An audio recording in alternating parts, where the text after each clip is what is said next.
Morning to all of you. I am Deepesh Rajarao. हमने last part में discuss किया था शॉर्ट स्टोरी के बारे में। आज हम डिस्कस करेंगे एलईजी के बारे में।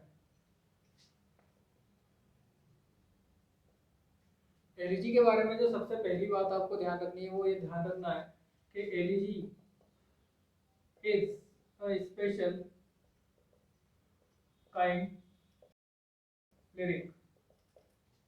एलईजी जो है लिरिक का एक स्पेशल कार है। लिरिक क्या होती है? एक लिरिक एक ऐसी पोएम होती है जिसे किसी म्यूजिकल इंस्ट्रूमेंट के साथ गाया जा सकता है। लिरिक के जो स्पेशल काइंड्स होते हैं वो होते हैं सॉन्ग, सोनेट और एलिजी। तो यहाँ पर ये ध्यान है कि ये सब लिरिक के स्पेशल काइंड्स होते हैं, इसीलिए इन्हें किसी न किसी म्यूजिकल इंस्ट्रूमेंट के साथ गाया जा सकता है। तो आपको ध्यान रखना है वो एलिजी का वर्ड ओरिजिन, कि एलिजी वर्ड की उत्पत्ति कहाँ से हुई है। तो ग्रीक वर्ड एलिजिया से भी इसका ओरिजिन माना जाता है। इसका अर्थ होता है लेमेंट। ग्रीक वर्ड एलिगोस से भी इसका ओरिजिन माना जाता है। इसका अर्थ होता है अ मोर्नफुल पोएम। लैटिन वर्ड, अगर आपसे ग्रीक वर्ड ना पूछ के लैटिन वर्ड पूछे तो आपका आंसर एलिजिया होगा। और अगर आपसे ग्रीक वर्ड या लैटिन वर्ड नहीं पूछ के फ्रेंच वर्ड पूछे तो आपका आंसर एलिजी होगा। ये आपको ध्यान रखना है। नेक्स्ट हम बात करते हैं ओरिजिन ऑफ एलिजी के बारे में।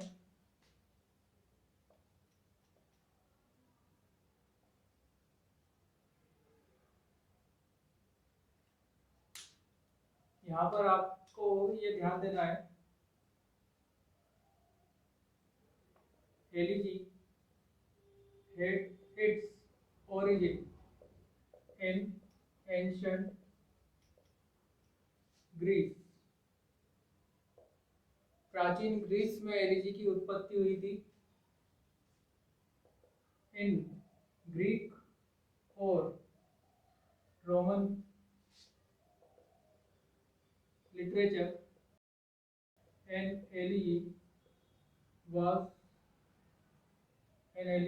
elegy was any poem composed in a special elegiac meter। आपको ये ध्यान रखना है कि एलिजी की जो उत्पत्ति है वो प्राचीन ग्रीस में हुई थी और ग्रीक और रोमन लिटरेचर में एक एलिजी कोई भी ऐसी पोएम होती थी जो कि एक स्पेशल एलिजाइक मीटर में लिखी जाती थी।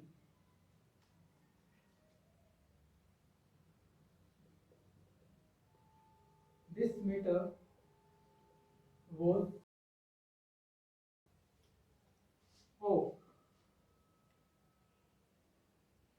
alternating dactylic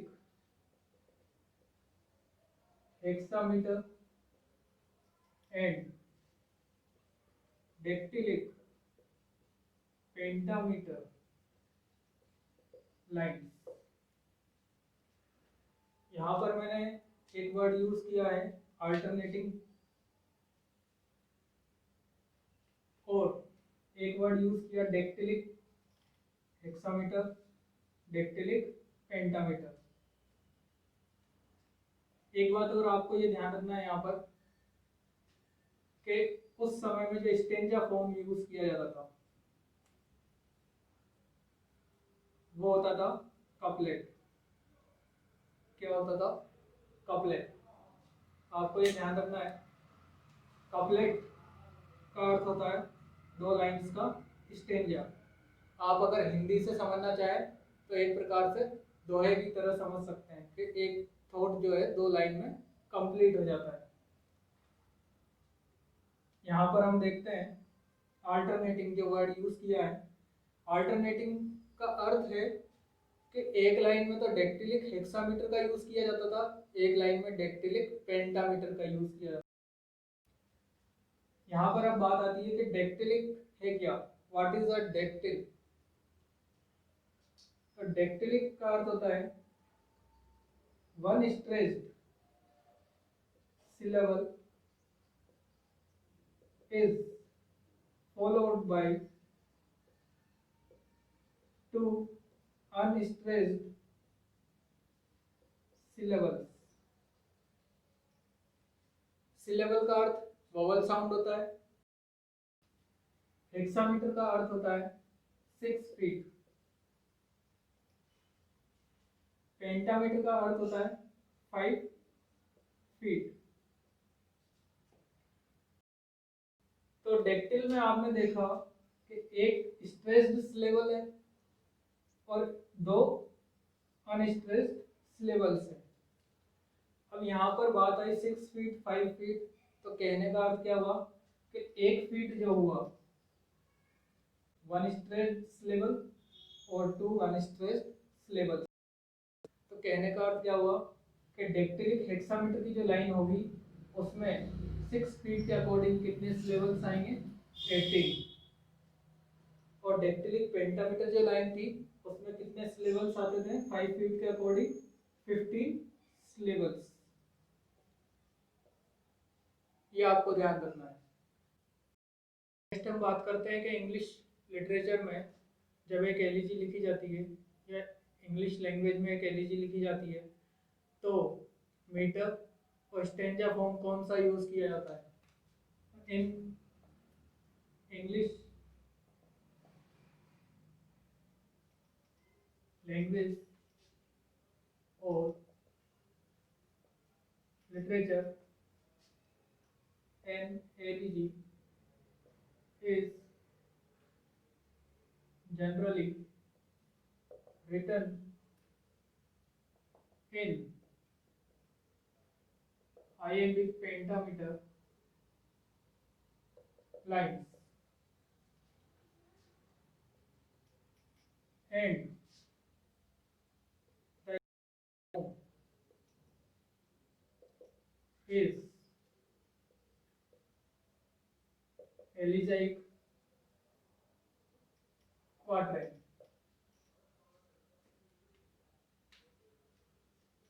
iambic pentameter, pentameter means 5 feet, iambic means one short syllable is followed by one long syllable। पहले एक अनस्ट्रेस्ड सिलेबल आएगा, उसके बाद एक स्ट्रेस्ड सिलेबल आएगा। अनस्ट्रेस्ड को ही शॉर्ट कह सकते हैं और स्ट्रेस्ड को ही लॉन्ग भी कह सकते हैं। तो आपको ये ध्यान रखना है कि आईएमपी के अकॉर्डिंग वन शॉर्ट सिलेबल और उसके बाद में वन लॉन्ग सिलेबल। और पेंटामीटर का मतलब 5 फीट और 1 फीट में आईएमपी के अकॉर्डिंग कितने सिलेबल हुए, 2 syllables.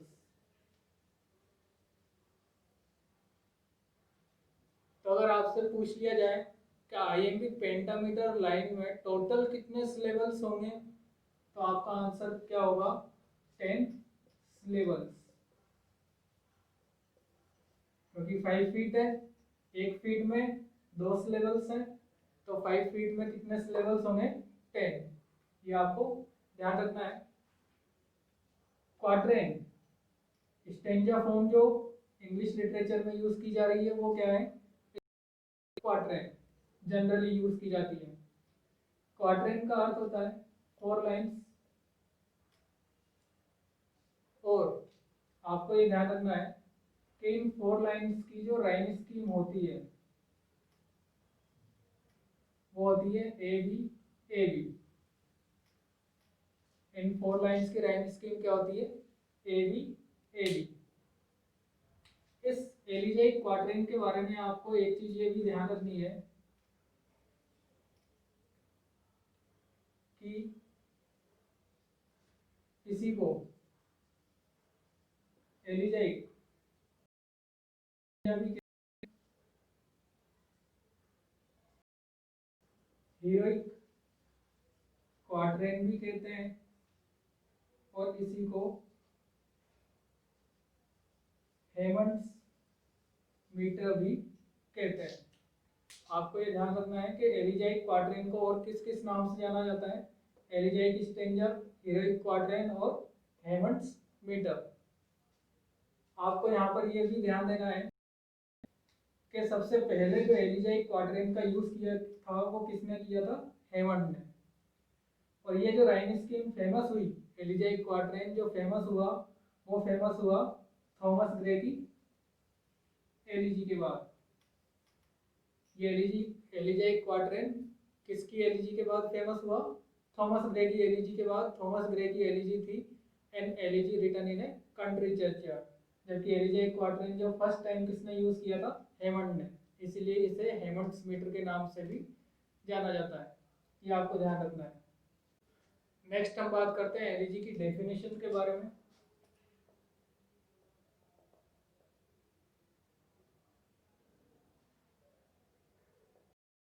Elegy is a song of lamentation on the death of some near or dear one, or reflecting seriously on a solemn subject। एक elegy जो है सॉन्ग ऑफ लेमेंटेशन होता है, एक विलाप का सॉन्ग होता है on the death of some near और डियर वन, किसी नियर और डियर वन की मृत्यु पर। या फिर एलिजी जो है सीरियसली किसी भी सब्जेक्ट के ऊपर मेडिटेशन होता है, उस पर चिंतन होता है, गहन चिंतन। ये आपको ध्यान रखना है। एक चीज आपको ये भी ध्यान रखनी है कि N elegy is an elegy में also done on the death of some public figure। एक एलिजी जो है किसी पब्लिक फिगर की डेथ पर भी लिखी जा सकती है, जैसे कि अब्राहम लिंकन की डेथ पर वॉल्ट व्हिटमैन ने एक एलिजी लिखी थी। नेक्स्ट जो है मैं आपके सामने कुछ क्वेश्चंस लिखने जा रहा हूँ, इनके आंसर क्या होंगे वो आपको ध्यान देना है। What kind of mood does an elegy create? Elegy जो है किस प्रकार का मूड क्रिएट करती है? अगर ये क्वेश्चन आपके सामने आए तो आपका आंसर होगा sad and pensive mood.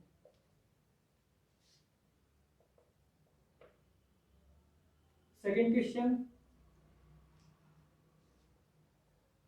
What is the purpose of an elegy? एक एलिजी का उद्देश्य क्या होता है? अगर ये क्वेश्चन आपके सामने आता है तो आपका आंसर होगा the purpose of an elegy is to express emotions और फीलिंग्स। एक एलिजी का जो उद्देश्य होता है वो इमोशंस या फीलिंग्स को प्रदर्शित होता है, ना कि किसी के बारे में कोई स्टोरी कहना। ये आपको ध्यान रखना है। Question number 3, what are the 3 stages of a traditional elegy? Traditional elegy की 3 स्टेजेस क्या है? सबसे पहली लेमेंट, सबसे पहले क्या होगा ट्रेडिशनल एलईडी में? विलाप। सेकंड होगा प्रेज एंड एडमिरेशन, और थर्ड आखिरी में क्या होगा?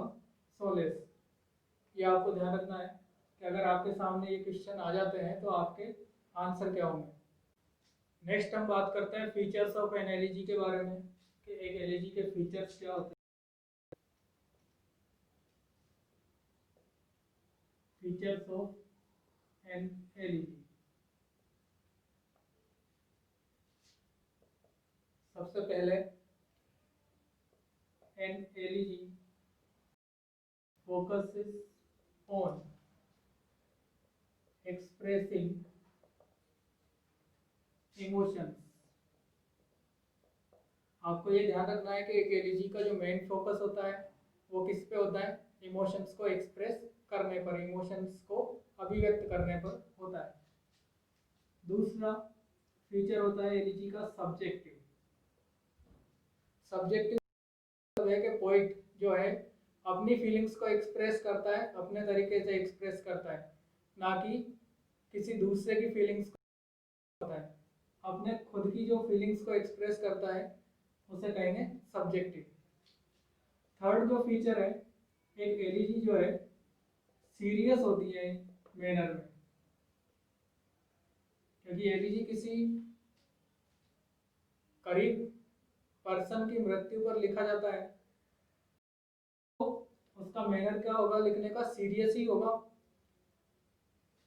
फोर्थ जो फीचर होता है, एलईडी जो है सोलेन एंड मेडिटेटिव पोएम होती है, मतलब गहन चिंतन करके लिखी गई पोएम होती है। फिफ्थ जो फीचर है वो ये ध्यान रखना है कि एलिजाइक स्टेंजा का यूज किया जाता है। किसका यूज किया जाता है? एलिजाइक स्टेंजा का। मैंने आपको बताया था एलिजाइक स्टेंजा को एलिजाइक क्वाड्रेंट, हेमंड्स मीटर या हीरोइक क्वाड्रेंट है, और क्वाड्रेंट का अर्थ होता है 4 लाइन्स। अगर एलिजाइक स्टेंजा की आपसे राइम स्कीम पूछी जाए तो मैंने आपको बता दिया था कि इसकी राइम स्कीम क्या आएगी? A B A B. Next जो फीचर है, एक एलईडी में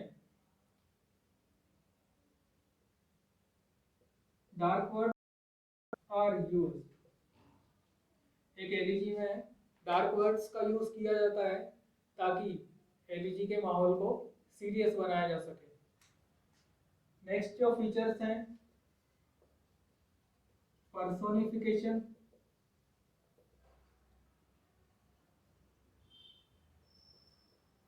ट्रिब्यूशन, allusions, hyperbole of formal language। Personification, elegy में नेचर को इस प्रकार से दर्शाया जाता है जैसे कि वो उस पर्सन, जिस पर्सन की मृत्यु पर एलईडी लिखी जा रही है, नेचर भी उसकी मृत्यु पर विलाप कर रहा हो, कार से नेचर को पर्सोनिफाई कर दिया जाता है एक एलईडी में। ट्रिब्यूशन, उस पर्सन को श्रद्धांजलि दी जाती है एलईडी के माध्यम से। अल्यूजन्स का यूज किया जाता है एलईडी में। हाइपरबली, अतिशयोक्ति का यूज किया जाता है, उस पर्सन की मृत्यु को बढ़ा चढ़ाकर दिखाया जाता है तो उस पर्सन की मृत्यु से वर्ल्ड को कितनी हानि हुई है, इस प्रकार से दर्शाया जाता है। और फीचर है फॉर्मल लैंग्वेज, औपचारिक लैंग्वेज का यूज किया जाता है क्योंकि किसी पर्सन की मृत्यु पर लिखी जा रही है तो अनौपचारिक लैंग्वेज का यूज नहीं किया जा सकता एक एलईडी में। ये आपको ध्यान रखना है, ये एक एलईडी के फीचर्स हैं। नेक्स्ट है आपके सामने, there are many types of elegy. Elegy के कई प्रकार होते हैं, but the most important elegy is pastoral एलईजी।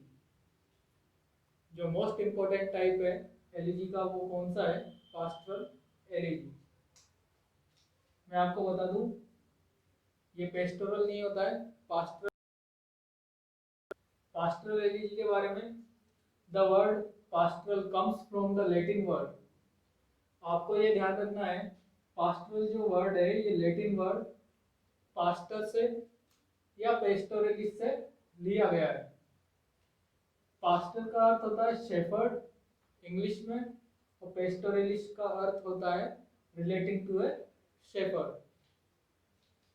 अगर आपके सामने ये क्वेश्चन हो एग्जाम में, the Latin word for shepherd, shepherd के लिए लैटिन वर्ड क्या है? आपका आंसर होगा पास्टर।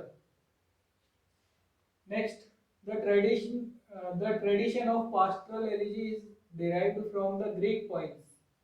पास्टरल एलिजी का जो ट्रेडिशन है ये किसके द्वारा लिखी गई थी? सबसे पहले थियोक्रिटस एंड अदर सिसिलियन पोइट्स। थियोक्रिटस के द्वारा और कुछ सिसिलियन पोइट्स के द्वारा लिखी गई थी in the 3rd and 2nd century BCE। तो आपको ये ध्यान रखना है कि the tradition of pastoral elegy, कि पास्टरल एलिजी का ट्रेडिशन कहाँ से लिया गया है? ग्रीक से। आपको ये ध्यान रखना है। नेक्स्ट, अगर आपके सामने ये क्वेश्चन आता है, what do you mean by pastoral elegy? Pastoral elegy से आपका मतलब क्या है? तो आपका आंसर होगा इन ए पास्टरल एलिजी, एक पास्टरल एलिजी में both the poet and the one he mourns, एक तो वो कवि जो कि कविता लिख रहा है और जिसके ऊपर वो मोर्न कर रहा है, जिसके ऊपर वो विलाप कर रहा है, जिसको लेकर वो एलिजी लिख रहा है, आर रिप्रेजेंटेड एज शेफर्ड्स। दोनों को किस प्रकार से प्रस्तुत किया जाता है? जैसे कि दोनों के दोनों क्या हो? शेफर्ड्स हो। शेफर्ड यानी गडरिया। And the scene is pastoral, और जो सीन है वो कौन सा होता है? पास्टरल, मतलब रूरल बैकग्राउंड होता है एलिजी में। ये आपको ध्यान रखना है कि पास्टरल एलिजी में सीन जो है पास्टरल होगा, मतलब रूरल होगा। नेक्स्ट हम बात करते हैं कन्वेंशंस ऑफ पास्टरल एलिजी के बारे में। पास्टरल एलिजी के कन्वेंशंस क्या क्या होते हैं? फर्स्ट पॉइंट है द सीन इज पास्टरल। जो सीन है या जो बैकग्राउंड है पास्टरल एलिजी का, वो पास्टरल या फिर रूरल होता है। And both the poet and the person he mourns, और पास्टरल एलिजी में जो पोइट है और जिस पर्सन विलाप कर रहा है, आर रिप्रेजेंटेड एज शेफर्ड्स। दोनों को ही कैसे प्रस्तुत किया जाता है? जैसे कि दोनों ही शेफर्ड्स हो। सेकेंड पॉइंट है the speaker begins bye invoking the Muses. जो स्पीकर या पोइट जो है, जब एलिजी लिखता है पास्टरल एलिजी, तो शुरू में म्यूजेस का आह्वान करता है and goes on to make frequent references, और फ्रीक्वेंट रेफरेंसेस देता है to other figures from classical mythology. Classical mythology से अलग अलग फिगर्स का रेफरेंस देता है एलिजी में, पास्टरल एलिजी में। थर्ड पॉइंट है nature is involved in morning. जो प्रकृति है उसको भी इस प्रकार से दर्शाया जाता है कि वो जो साथी है, जो जिसकी मृत्यु हुई है, उसकी मृत्यु पर विलाप कर रहा हो। Nature is involved in morning the shepherd's death. जिस शेफर्ड की मृत्यु हुई है उस पर नेचर को भी विलाप करता हुआ दिखाया जाता है। Nature feels the wound so as to speak. अगर दूसरे शब्दों में कहा जाए तो नेचर भी उस वुंड को फील करता है। फोर्थ पॉइंट है द पोइट और मॉर्नर। जो पोइट या फिर जो विलाप कर रहा है, चार्जेस विद नेग्लिजेंस। वो उपेक्षा से चार्ज करता है, मतलब वो उपेक्षा करने का मतलब क्वेश्चन उठाता है किसके ऊपर? द निम्स और अदर, जो निम्स है और अदर गार्जियंस है of the dead shepherd. Dead shepherd के जो संरक्षक गार्जियंस थे उनके ऊपर उपेक्षा का चार्ज लगाता है। दूसरे शब्दों में कहा जाए तो the poet enquires of the guardians. The poet, जो पोइट एलिजी लिख रहा होता है पास्टरल एलिजी, वो संरक्षक जो होते हैं डेड शेपर्ड के, उनसे इंक्वायर करता है कि जब डेथ आई और उस शेपर्ड को अपने पास में बांधा तब वो कहाँ थे, उसकी सुरक्षा करने क्यों नहीं आए। फिफ्थ पॉइंट है there is a procession of mourners, एक मोर्नर्स का एक जुलूस होता है। Sixth point the poet raises questions about the justice of fate, जो पोइट है वो भाग्य के जो न्याय होता है उसके बारे में क्वेश्चंस उठाता है। और एल्स ऑफ प्रोविडेंस, या फिर प्रोविडेंस के द्वारा जो न्याय किया गया है, या प्रोविडेंस के द्वारा जो डेड शेफर्ड, मतलब जो साथी शेफर्ड जिसके ऊपर विलाप किया जा रहा है उसके जो प्राण ले लिए गए हैं उसके ऊपर क्वेश्चन उठाता है। And adverse to the corrupt conditions, और जो करप्ट कंडीशंस होती हैं ऑफ कंटेम्प्रेरी टाइम, उसके पोइट के जो कंटेम्प्रेरी टाइम है, मतलब उसका समकालीन जो समय है उस समय की जो कंटेम्प्रेरी एविल्स होती है उनके ऊपर क्वेश्चन उठाता है। सेवंथ नंबर पे there is a flower passage, एक फ्लावर पैसेज आता है। The decoration of the bier, bier का अर्थ होता है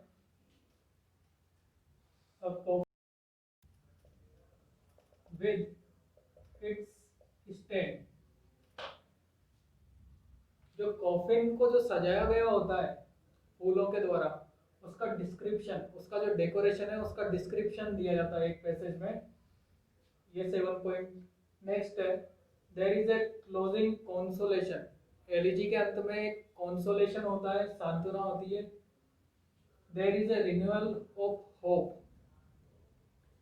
आशा का एंड जॉय, आशा का या आनंद का एक रिन्यूअल होता है, मतलब कि जो पूरी एलिजी होती है वो सैड या पेंसिव माहौल में चलती हुई होती है, और एंड में पास होता है कि डेथ जो है इस संसार में वो beginning of the new life है। देखिए there is a renewal of hope and joy, ending में होप एंड जॉय का रिन्यूअल होता है विद द आइडिया एक्सप्रेस्ड, और इस आइडिया को एक्सप्रेस किया जाता है वहाँ पर that death is the beginning of life, जो डेथ है वो लाइफ की क्या है, beginning. In other words death in this world is entry to a higher life, कि इस वर्ल्ड में जो डेथ है उसका मतलब क्या होता है, entry to a higher life.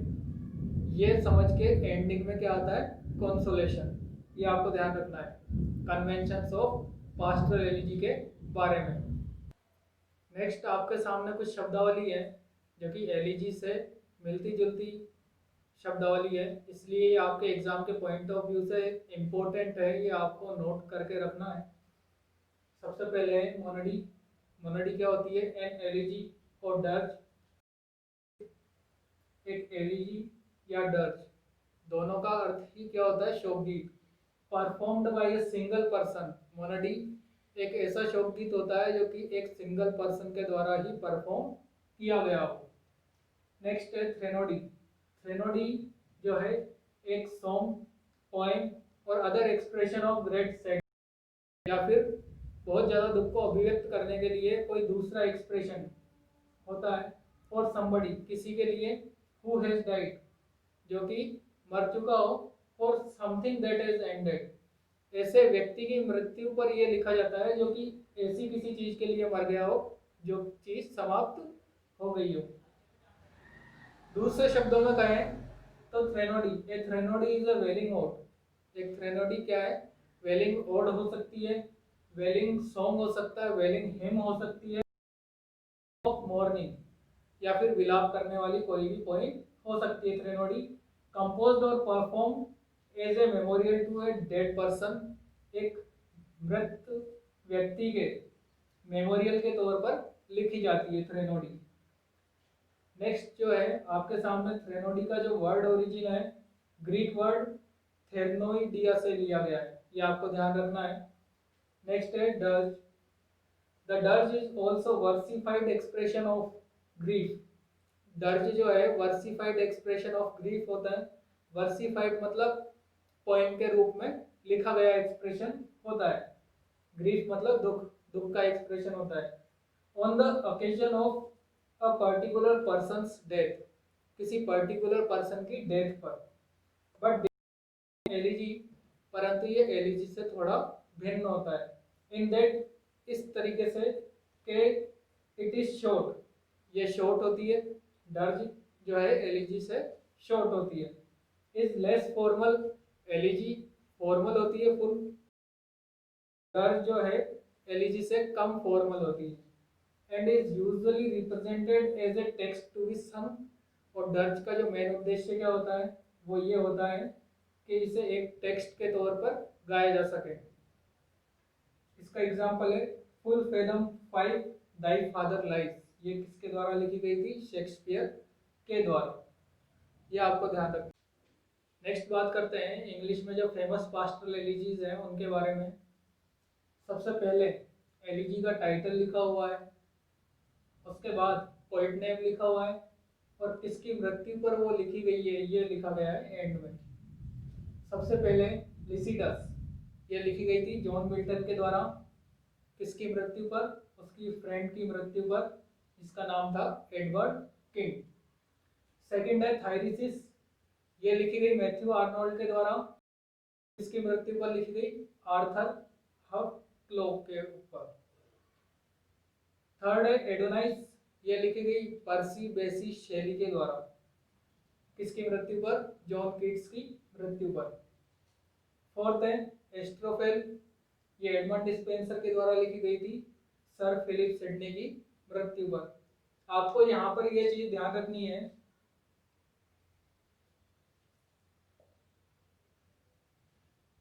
Milton used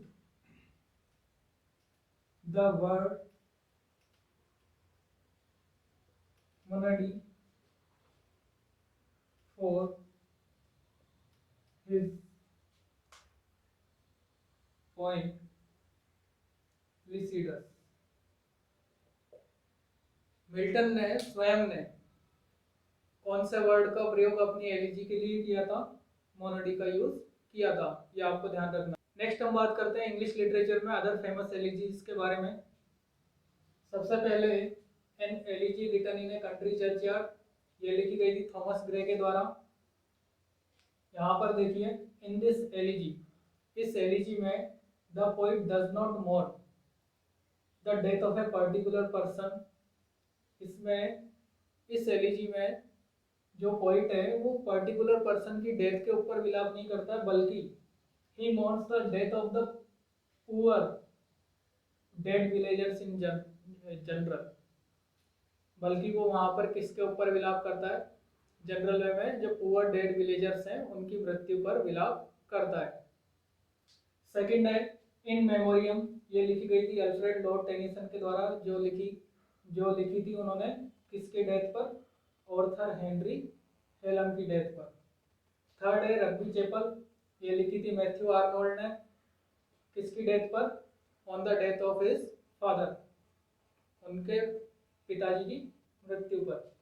fourth है in memory of W.B. Yeats, ये लिखी थी W.H. Auden ने, किसकी मृत्यु पर लिखी थी? W.B. Yeats की मृत्यु पर।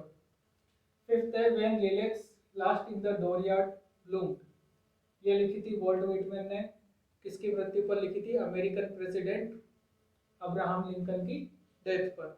ये आपको ध्यान रखना है। नेक्स्ट आपके सामने कुछ क्वेश्चंस हैं। फर्स्ट है which one is the letter by John Milton के द्वारा लैटिन लैंग्वेज में कौन सी एलिजी लिखी गई थी? आपका answer Epitaphium Damonis. It was written on the death of his friend Charles Diodati, ये उनके फ्रेंड जो थे चार्ल्स डियोडाटी, उनकी मृत्यु पर लिखी गई थी। सेकंड क्वेश्चन है who elegies in English literature, English literature में लव एलिजीज किसके द्वारा लिखी गई? आपका आंसर होगा जॉन डन, टाइटल था उनका एलिजीज।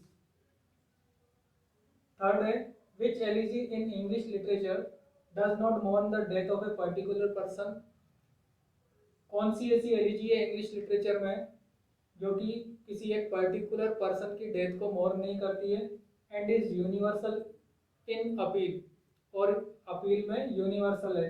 आपका आंसर होगा an elegy written in a country churchyard, ये लिखी थी थॉमस ग्रे ने। तो इस प्रकार से आज हमने एलिजी के बारे में डिस्कस किया। नेक्स्ट पार्ट में मैं आपके सामने सोनेट के बारे में डिस्कशन करूँगा। आखिर में जाते जाते मैं आपसे ये कहना चाहता हूँ कि अगर आपको हमारी वीडियो अच्छी लगी है तो प्लीज़ इसे लाइक करें, शेयर करें और हमारे चैनल को सब्सक्राइब करें।